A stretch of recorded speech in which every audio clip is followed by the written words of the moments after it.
Welcome and thank you for watching this video. This is part of D91's Hybrid Pioneer series brought to you by the Hybrid Committee. We're going through all of these people who are striving to make hybrid a success across our district.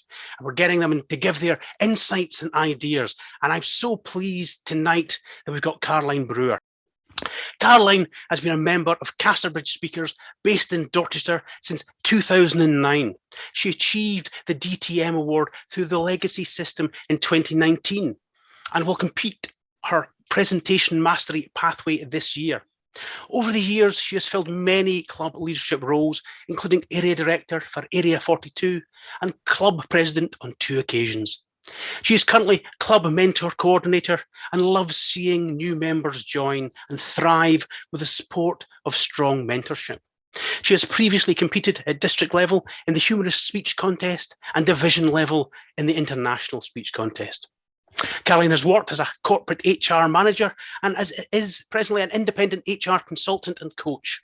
She has a passion for helping others to see their inherent potential, and in 2020 published her first book, More Than You Think. Caroline lives in Weymouth with her husband Nick and has 2 grown-up children living and working in London. She and her husband love walking and travelling and are about to embark on a camper van trip to southern Spain. So that sounds like an adventure, but our adventure this evening is going to be focusing on hybrid. So welcome, Caroline. Thank you, Mike. It's lovely to be here. It is so lovely to have you. Now, the structure of this interview will be, we'll be asking you a series of questions and we'll be alternating. But the first set of questions will be coming from my fellow committee member, and that's over to you, Marta. Thank you, Mike. Welcome, Caroline. I'm so pleased to have you with us. My first question is, how did you go about the process of embarking on hybrid meetings, and why? How did it happen? Well, we jumped on the sort of the hybrid bandwagon as quickly as we could. We had a team. There were 3 of us, and we did some research. So we checked out the Toastmasters website. There were some useful articles. We spoke to a couple of other clubs that were embarking on it. And yeah, we did some planning. I think that was the crucial bit, was to plan all the equipment. We were quite, be fair to say, surprised by how much equipment we needed, but we quite quickly had a test. We don't know about other clubs, but we are probably quite renowned for talking about things for quite a while. I just wanted to get on and see whether we could do it, you know, sort of prove that we could plug in the various bits and project on the screen and create some kind of experience. So we did that in September of last year, proved it worked, and we ran our first hybrid in October last year. Excellent. And tell me, was the first hybrid meeting, easier or more difficult than you thought, and why? I think probably it was easier than I thought, because I had created quite a lot of thinking around. There were so many pieces of equipment to plug in. Of course, we had a mobile phone camera that was on the audience. We had the camera from Zoom that was on the speaker.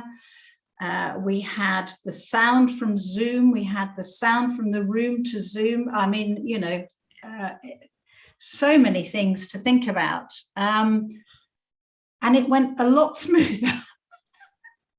I didn't imagine that it would go so well, but it did. That is so wonderful. I can absolutely imagine what you were going through, because it was the same with our club. But this is such a good thing that it appeared better than you thought. Thank you very much, Caroline. And I will hand over to my colleague Mike for another set of questions. Over to you, Mike. Thank you, Marta. So, Caroline, you've talked about how planning was vital. You've talked about the difficulties of equipment and the challenges there. But what, in your view, are the critical essentials to guarantee successful Toastmaster hybrid meetings? Teamwork. Support of the committee. We have a strong committee. So we set up a sub-team and then reported back to the committee. We're lucky, I don't know how many other clubs are in this position, but we have a bit of a financial, shall we say, contingency buffer that we have been carrying now for a few years. We did some training for the local county council, and we haven't dipped into what they paid us. So we've used that. The other thing that happened, which was, if you like, instrumental in us wanting to do hybrid as quickly as we could, that we had I'll call them a satellite, but a new club, which was about 20 miles away.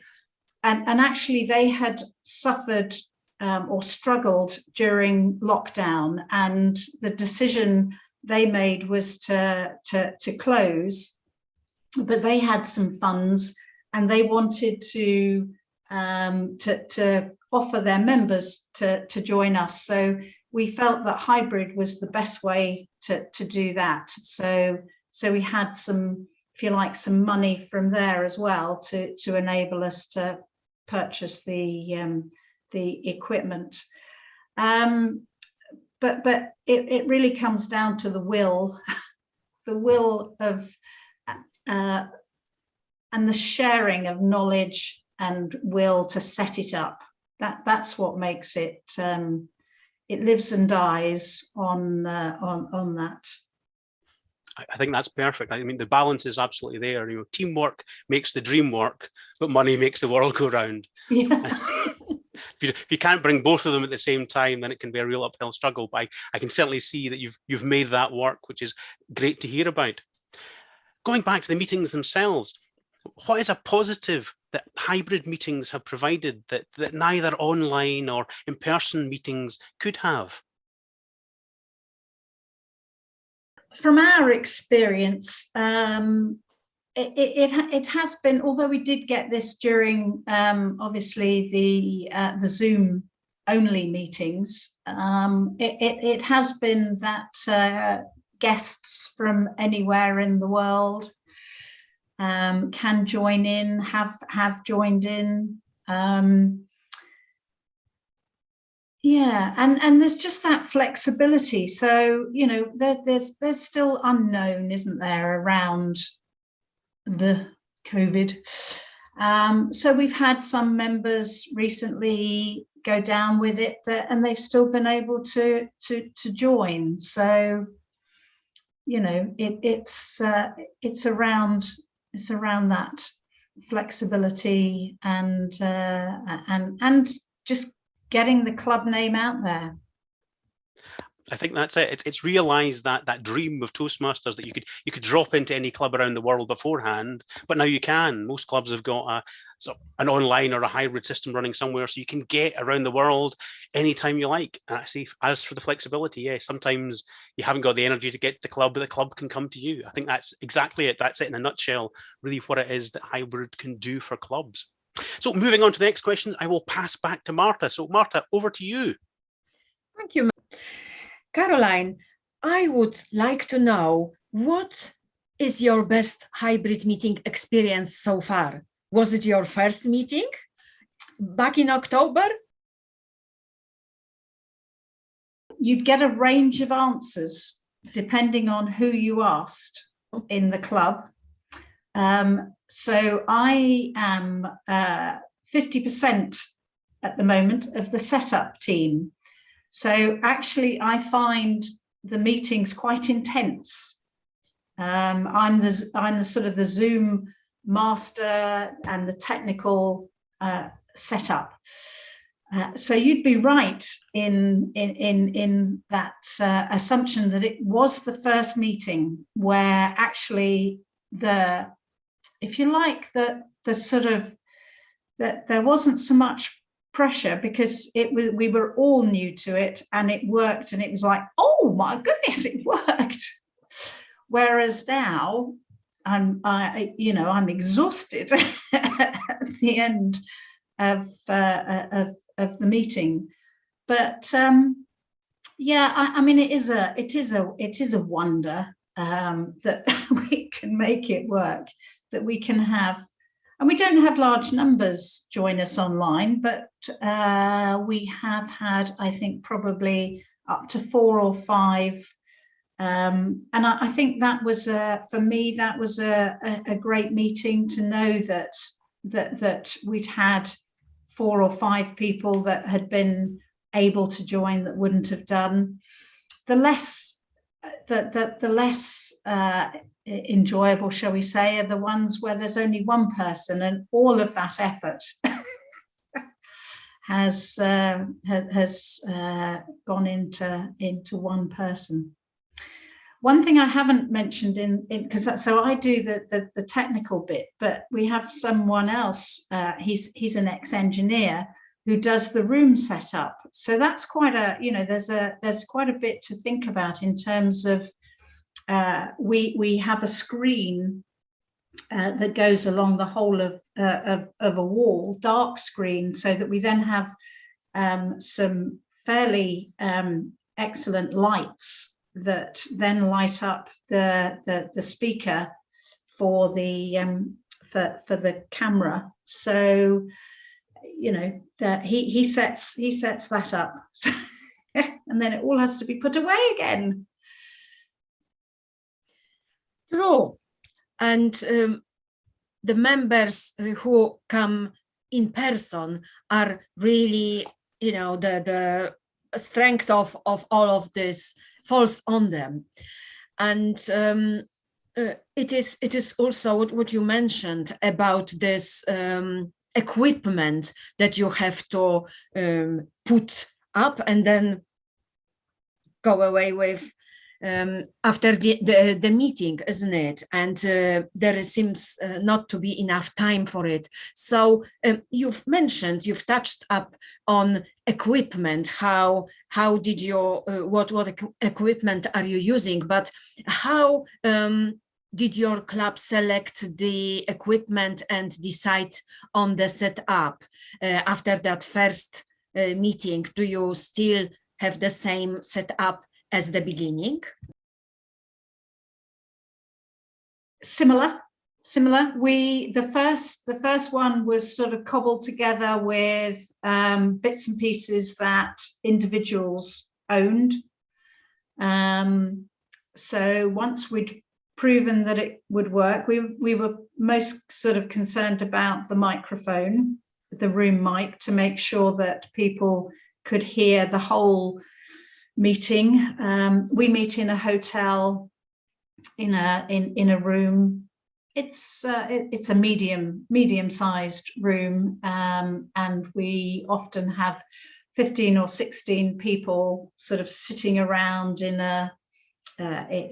sort of horseshoe type shape. So we needed to prove that the microphone could work. I think that was our biggest concern. So then once we sort of proved various bits of equipment, then the club, we purchased the equipment. Occasionally there were, so for example, the room mic was mine, and it was a spare one because I was using a different one for at home. So I sold it secondhand to the club. So we didn't have to buy everything brand new.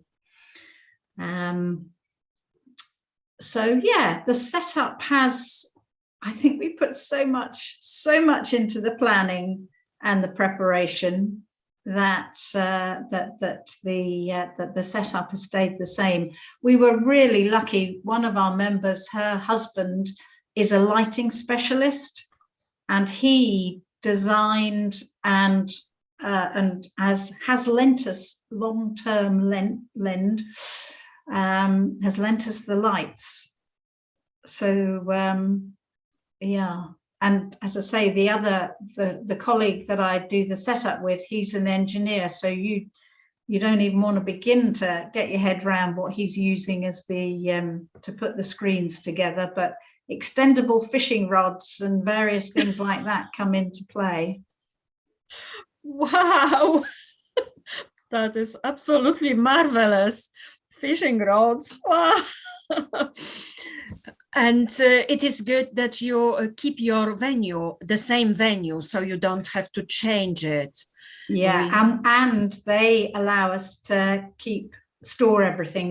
They've actually put in a lockable cabinet for us, because we have the projector and these lights and the microphones and the speakers.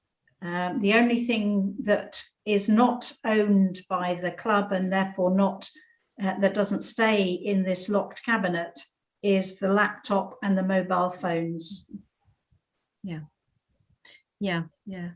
But you can, if there is a will, then you can do something with it, isn't it? Wonderful. Now back to Mike for another set of questions. Thank you, Marta. Caroline, you've talked about the meetings, but Toastmasters is primarily a skills organisation. So what transferable skills do you think our members can develop by running hybrid meetings?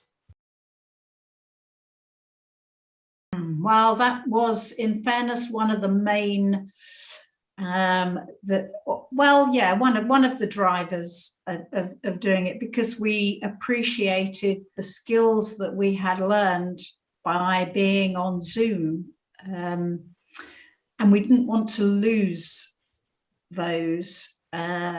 So yeah, there's a range of skills, not least obviously the presenting to an audience that are both in the room and online. So we have to encourage speakers to project their voices. We've set up the screen, the projector projects the Zoom picture onto the wall. That's in front of the speaker. So the speaker is speaking both to the online audience and the room audience.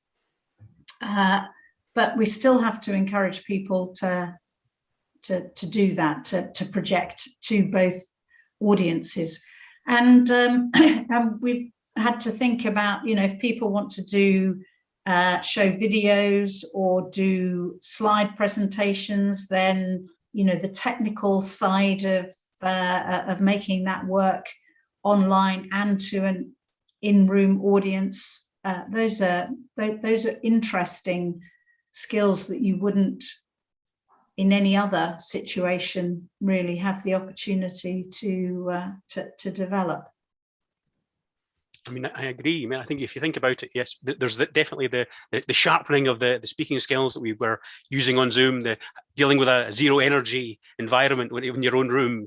And I think that's definitely a good thing to have, and then tap into that. There's obviously the leadership of being able to kind of take a hybrid club forward. I think you've made a great example of that. And also, as you mentioned, the technical, which is a stream which is never really brought out, I think, in Toastmasters manuals and in the pathways. But I think it's something that has always been there, but it's been slightly hidden, and now I think it's coming more to the fore. So it's now these 3 streams. I think you've outlined them all wonderfully.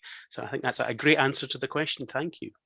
You mentioned this earlier on because you said you were 50% of the delivery team. So you probably have started to answer this question, but there's a little bit more at the end. But what are the extra demands that are put on the committee and the in-person attendees? Yes. So the extra demands are that people have to get there into the room earlier, and we do get some help. So they do,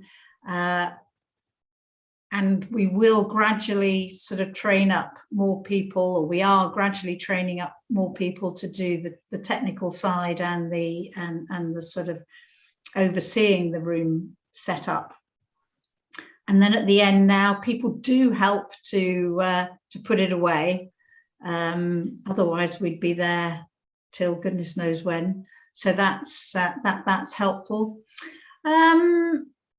Yeah, and I think, as I said before, it's about sort of remembering as the speakers that you're speaking to both audiences, and you have to think about the experience that you want your online audience to have. So I'm always encouraging people to think about that. How's this speech or these props or what you're going to do? We've had a couple of people, for example, include boots as their props, but you know, unless you're going to go, you know, sort of like that, it's very difficult to get that. So you have to think about that. You know, what are you going to do differently?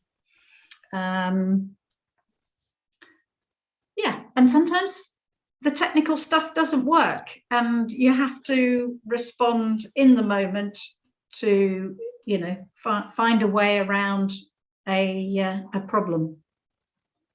I mean, again, that surely problem solving is yet another fantastic set of skills that we should always be cultivating within Toastmasters.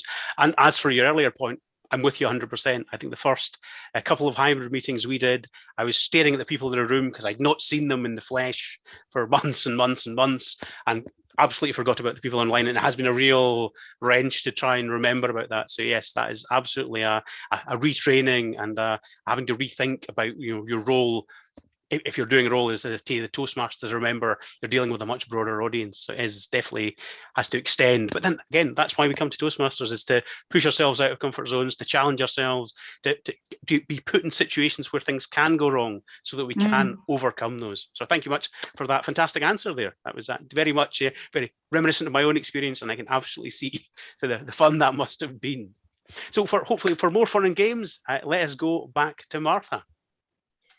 Thank you, Mike. Caroline, we've spoken about some challenges with the being two-persons team on the technical and on the Zoom mastering side of hybrid. What do you see as the challenges going forward with that format of the meeting? It's been really helpful to have easy speak sort of update the notification of whether people are going to be online or in the meeting. So the challenges that we're sort of grappling with at the moment is that that people.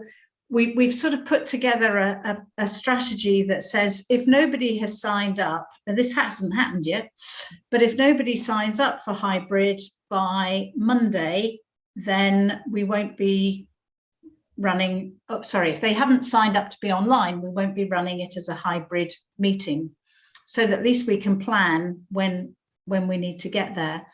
The couple of times that I've then messaged out, we have a group, a WhatsApp group for the membership. A couple of times that I've said, oh, nobody signed up, so we won't be doing hybrid.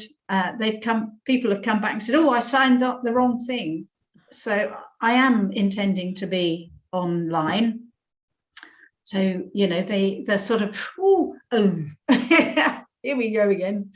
I think the challenge is going to be keeping the energy for the setup, really.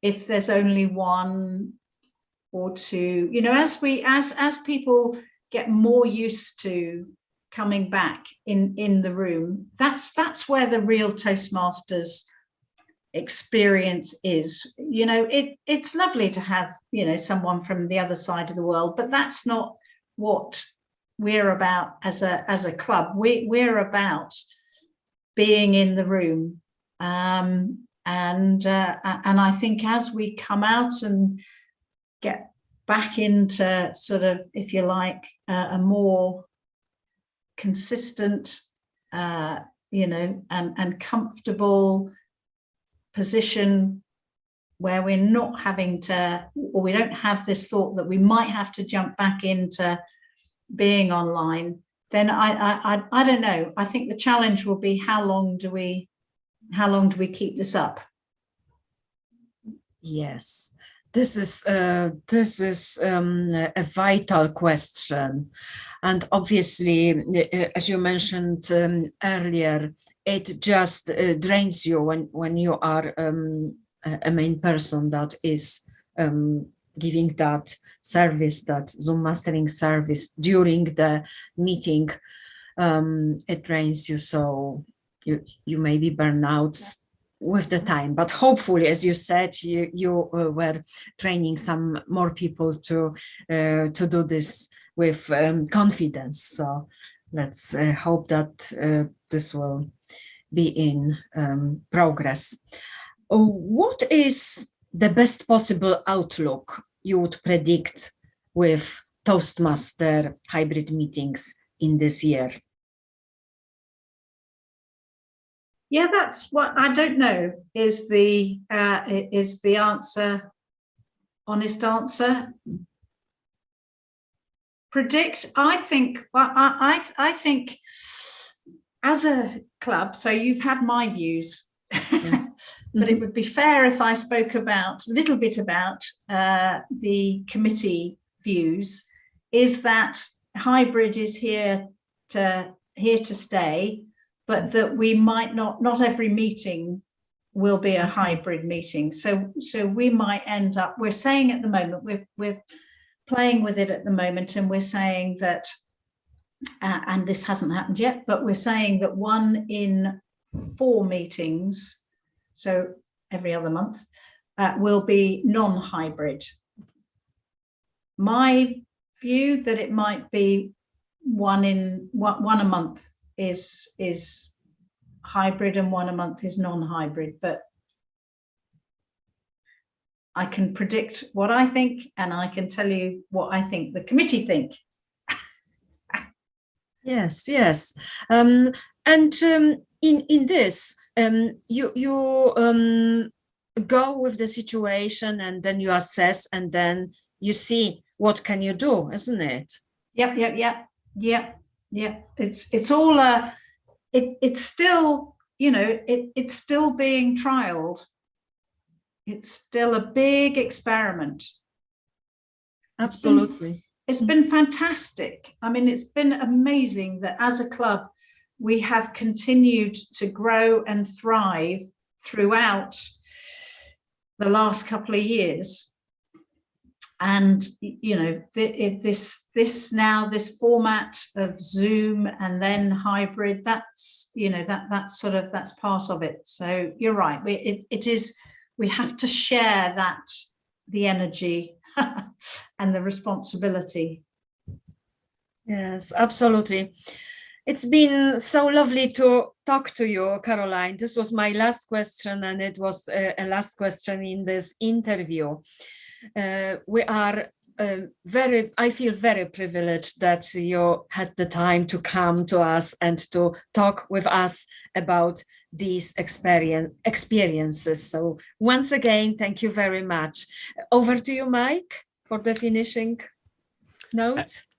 Thank you, Marta. Yeah, we couldn't really call this an interview series if I didn't actually give you an opportunity to plug your book. So please tell us sort of what's your first book, More Than You Think. Tell us what it's about.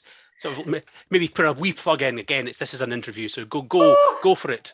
Thank you. I didn't think I'd get that opportunity. Otherwise, I would have a copy of it right here, right now. But So you know how we were talking earlier about how I